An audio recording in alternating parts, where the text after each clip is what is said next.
Muy buenos días para todos nuestros oyentes y bienvenidos a este podcast donde hablaremos con el profesor Michael Garavito, profesor en lenguas extranjeras de la Universidad UPTC, a quienes estaremos entrevistando y quien compartirá con nosotros sus impresiones sobre uno de los cuentos de Gabriel García Márquez llamado Tramontana. Profesor Michael, muy buenas tardes, ¿cómo se encuentra? Muy bien, muchas gracias. De hecho, muy agradecido por tan memorable invitación. Con mucho gusto, profesor. Para nosotros es un honor tenerlo acá.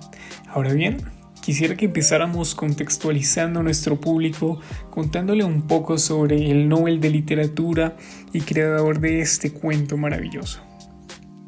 Claro que sí, por supuesto.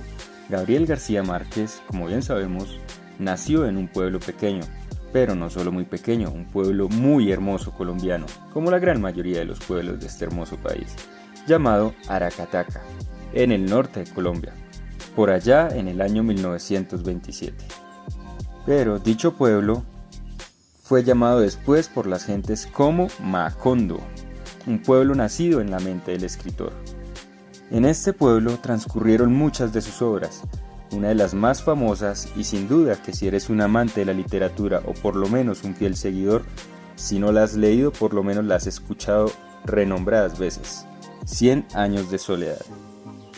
Cuando la gente habla de Aracataca, muchas veces terminan describiendo a Macondo, un pueblito con casitas humildes, tupidas de enredaderas, donde hay perros habitantes de calle que vigilan cada una de sus desafiantes trochas o caminos de mula. Y por supuesto, sin dejar de lado las hermosas mulatas con sacos de maíz, yuca, ñame y muchas otras delicias del pueblo. Definitivamente un pueblo que pudiéramos especular hubiese sido formado para dar una complicidad con García Márquez y su pluma. Muchas gracias, profesor Michael, por esta encantadora descripción e introducción a un podcast más, lleno de literatura, fantasía, magia, sueños coloridos y por supuesto una maravillosa historia más, o en este caso un cuento más, Tramontana.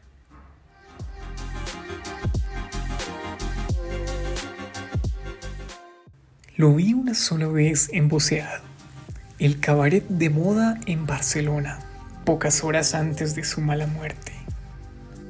Estaba acosado por una pandilla de jóvenes suecos que trataban de llevárselo a las 2 de la madrugada para terminar la fiesta en Cadaqués.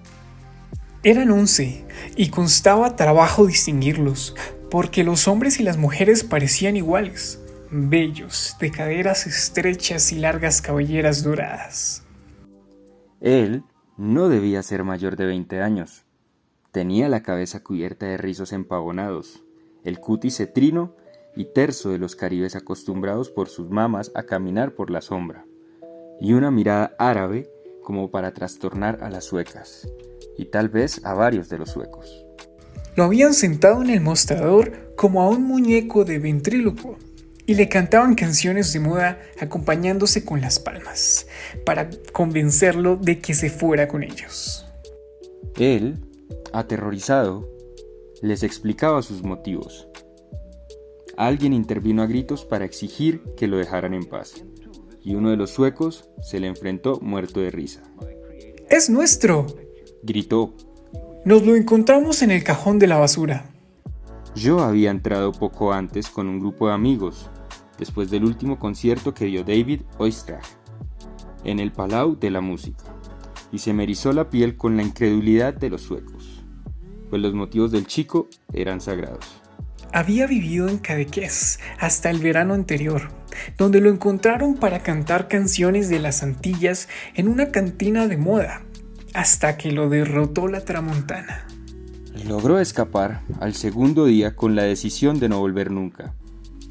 Con Tramontana o sin ella, seguro de que si volvía alguna vez lo esperaba la muerte.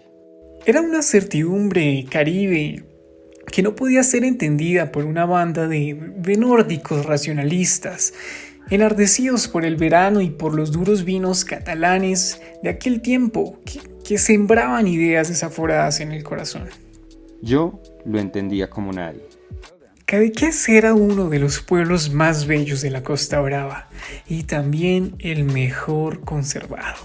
Esto se debía en parte a que la carretera de acceso era una cornisa estrecha y retorcida al borde de un abismo sin fondo, donde había de tener el alma muy bien puesta para conducir a más de 50 km/h. Las casas de siempre eran blancas y bajas, con el estilo tradicional de las aldeas de pescadores del Mediterráneo. Las nuevas eran construidas por arquitectos de renombre que habían respetado la armonía original.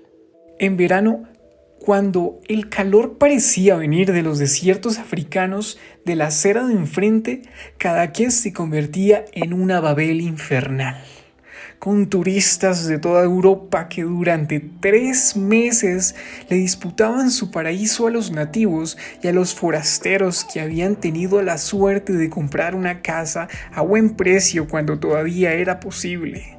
Sin embargo, en primavera y otoño, que eran las épocas en que Cadaqués resultaba más deseable, nadie dejaba de pensar con temor en la tramontana, un viento de tierra inclemente y tenaz, que según piensan los nativos y algunos escritores escarmentados, lleva consigo los gérmenes de la locura.